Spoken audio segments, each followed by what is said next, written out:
کله چې یو سړی مړ شي که نه کور کې مړی وشي او پرشته نو دا خلک ژاړي که نه مړي پسې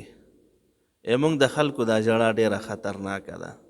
دا د شریعت خلاف ده مړي پسې ژړا شته خو د هغې طریقه ده داسې نه چې ته سرونه وای او ګریبانونه شلوې او مخ وای نبی کریم صلی الله علیه وسلم مبارک فرمایی لیس منا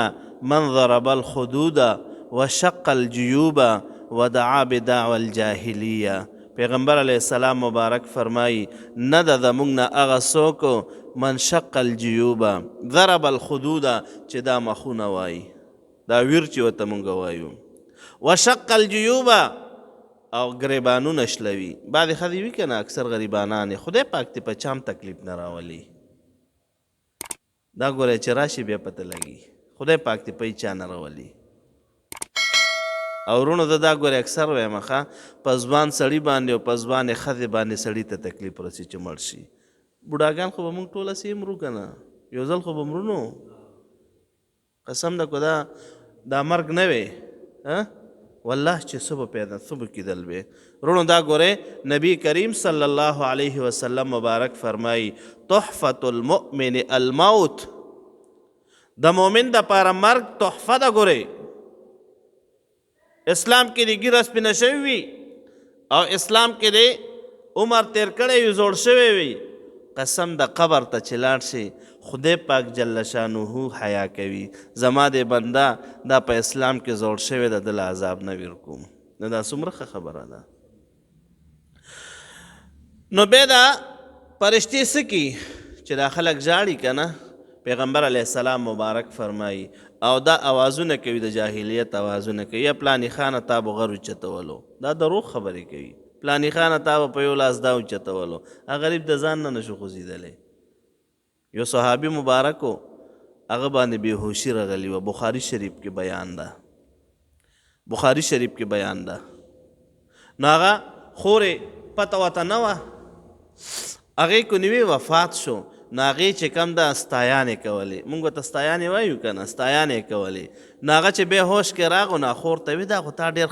بد کار کولو وی تا به چې وي نو ده به پرشتو ووالم چې ته داسې ملا بادر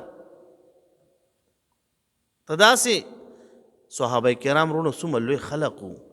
خدای پاک جل شانه په دنیا کې زیری کړي وو خو لیکن هغه صحابي مبارک بیا دا خور منې که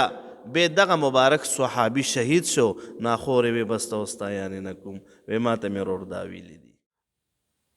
نو الله پاک جل شانه ارشاد فرمایي وهو القاهر هغه واحد لا شریک ذات هغه قاهر ده هغه غالب ده فوق عباده د خپلو بندګانو د پاسه ده یعنی د خپلو بندګانو باندې هغه باندې څه کېږي زور چلی که نه الله پاک جل شانه په تمام مخلوق باندې غالبه ده او یو سیز د الله پاک جل شانه د حکم نه سرکشي نشي کولی او بل خدای پاک جل شانه ما او تا ته فرشتې راستولی دي ویرسل علیکم حفظا تاسو باندې مې نگرانې فرشتې راستولی دي یو تعریف دا ده چې کرامن کاتبین زما او ستا په اوږو باندې فرشتې ناستې دي خو ګورې زه ورته محسوس کوو نه ښه سپک نه سپک شی دوی سپک رومال په دې اوږې باندې کېده پته لګي چې دا ما ته په اوږې باندې پروت ده او دا الله پاک جل شانه ما او تا دپاره راستولی دي زما او ستا اعمال لیکي د ښی اوږې والا فرشته د نیک اعمال لیکي او د ګسې اوږې والا فرشته د هغه بد اعمال لیکي چې یو سړی نیک عمل وکړي تر دې پورې ښه علماء کرام فرمایي ګوره اشارات تیم لیکي اشارات په خولې نه یې په لاس ورسره اشاره وکړي د ګناه طرف ته د اشاره وکړه هغه د لام ګورې لیکي په سترګې د اشاره وکړه نبی کریم صلی الله علیه وسلم مبارک فرمایي یو سړی به وي د قیامت په ورځ باندې په سترګې کو د چاته د چا په قتل کې اشاره وکړه که نه چې بس چاته دې ووي چې دا لرې که نبی کریم صلی الله علیه وسلم مبارک فرمایي د قیامت په ورځ به راشي دغه سړی او په تندي به یې لیکلي وي چې د خدای پاک جل شانه د رحمت نه ناامیده. چاته اشاره کړې ده ګورې، او چا چې قتل کړی وي رونو، چا چې پکې شرکت کړی وي، او چا پکې صلاح او مشوره ورکړې وي چې هلکه دا پلانې ولو، بیا به څه کېږي رونو؟ قیامت کې الله پاک جل شانه به ګورې حساب کوي. نو فرشتې راستولی دي، زما او ستا په اوږې باندې ناستې دي، نیک اعمال دیم لیکي. مازدیګر مونځ ټایم چې شي مازدیګر، سبا چې شي سبا، نو فرشتې بدلیږي. د شپې چې کومې فرشتې راغلي وي هغه بر اسمانونو ته لاړې شي، او د مازدیګر سحر چې لاړې شي نو نورې فرشتې بیا د ورځې دپاره راشي. دې وجې نه علما کرام فرمایي د سبا مونځ او د مازدیګر د مونځ ډېر اهمیت ده، دې کې فرشتې بدلیږي. خدای پاک جل شانه تینا تپوس کوي سره د دې نه چې الله پاک جل شانه عالم الغیب د فرمایي ورته کیف ترکتم عبادی، اے پرشتو تاسو زما بندگان څنګه پرېښودل چې تاسو ترې راغئ؟ نو هغوی ورته وایي صیب هم یصلون، هغوی منځونه کول. هم یصلون، هغوی خو منځ کولو. نو چې کوم سړی مازدیګر جمع کې موجود وي د ده د عملنامه د منځګزارو بره لاړه شي، او کوم سړی چې سبا منځ کې موجود وي فرشتې راشي د ورځې، نو هغوی به یې چې خدای پاکه مونږ چې راتلو ستا بندگان لګیو منځونه یې کول. نو رونو خدای پاک جل شانو خوشحالیږي په دې باندې که نه چې کوم سړی مونځ کوي. رونو ګوره مونځ ډېر لوی عبادت ده. اوس دلته سوال ده چې انسان په زړه کې نیک عمل اراده راشي، نو ولې فرشتې ته پته لګي څه؟ عالم الغیب خو الله پاک جل شانه ده.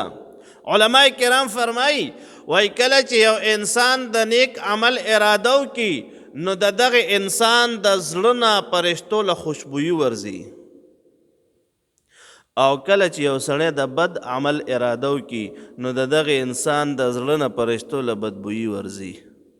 نو هغوی بیا وایي چې یا رب العالمین جل شانه ستا دې بنده ګورې دا کار کولو، ویرسل علیکم حفظا، او یا دا چې ګوره د شپې فرشتې راشي نو ګوره د ما او ستا کټ سره ولاړې وي ښه، او یا چې زه تو ګرځو نو د ما او ستا د حفاظت دپاره تقریبا 40 ګنټو کې په انسان سره ګوره فرشتې وي او دا د حفاظت کوي. دومره فرشتې دي حدیث مبارک کې راځي چې په اسمان کې دا 4 ګوتو مرزې دا خالی نشته داسې چې هغې کې فرشته نه وي، او فرشتې ګورې د خدای پاک جل شانه په عبادت کې مشغوله وي هر وخت. څوک په قیام کې دي، څوک په رکوع کې دي، څوک په سجدې کې دي، څوک په قاعدې کې دي، ټولې فرشتې الله پاک جل شانه ته ولاړې دي عبادت کوي. خدای پاک جل شانه فرمای حتی اذا جاء احدکم الموت، تر دې پورې چې یو تاسو له مرګ راشي او زما دا فرشتې هغوی وفات کی. اسرائیل علیه السلام به رسي که نه، کله چې یو سړی مړ شي که نه کور کې مړی وشي او فرشته نو دا خلک ژاړي که نه مړي پسې، موږ د خلکو دا ژړا ډېره خطرناکه ده، دا د شریعت خلاف ده. مړی پسې ژړا شته خو د هغې طریقه ده، داسې نه چې ته سرونه وای او ګریبانونه شلوې او مخ وای. نبی کریم صلی الله علیه وسلم مبارک فرمایی لیس منا من ضرب الخدود وشق الجیوب ودعا بدعوى الجاهلیه. پیغمبر علیه السلام مبارک فرمایی نه ده زموږ نه هغه څوک من شق الجیوب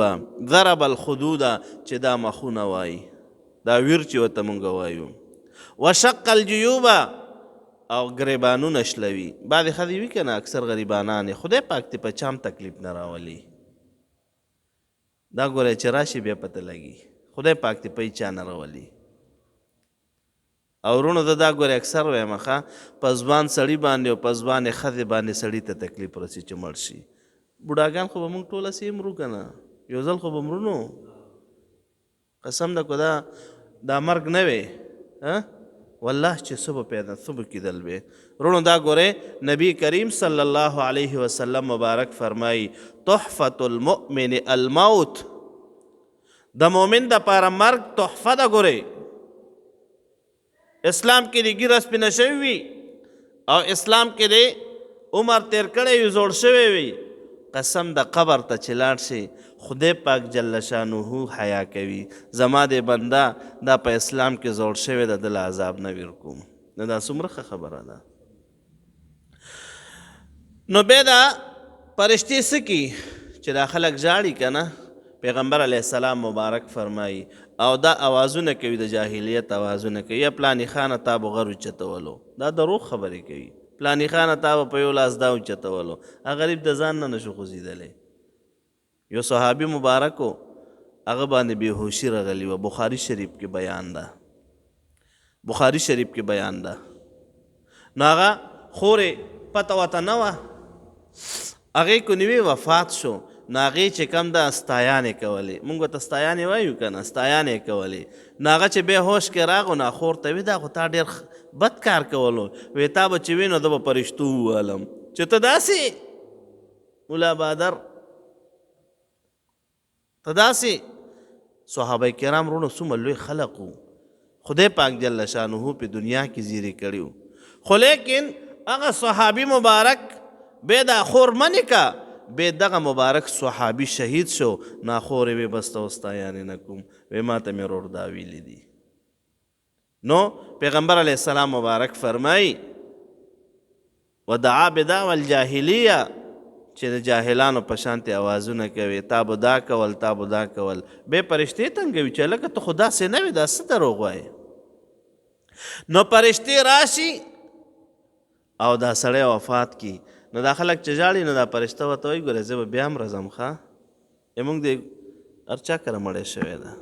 مړی خو هر چا کره شوی ده زموږ پلاران لاړ دي خدای پاک جل شانه د ټولو بخي او هم لا یفرطون خدای پاک جل شانه فرمایي دی ګورې څه کوتاهیم نه کوي یعنی په سا ویستلو کې کله چې فرشته راشي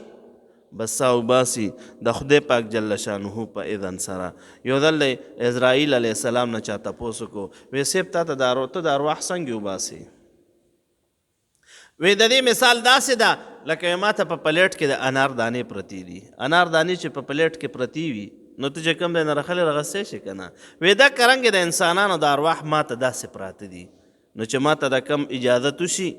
او د کم حکم وشي د هغه روح زوالمه نو مطلب دا داسې نه چې سعودي عرب ته ځي ورپسې بل ملک ته دي پاکستان ته راځي نه داسې د ارواح خدای پاک هغه ته دغ کړي وي چې هغه ترې ارواح اخلي او خدای پاک جل شانه فرمایي بیا مو ګورئ ما ته واپسي ده بیا مو الله پاک جل شانه ته واپسي ده چې هغه حق ذات ته هغه حق ذات ته او بیا برونو ګورئ الله پاک جل شانه مخامخ ودرو حساب کتاب وکیږي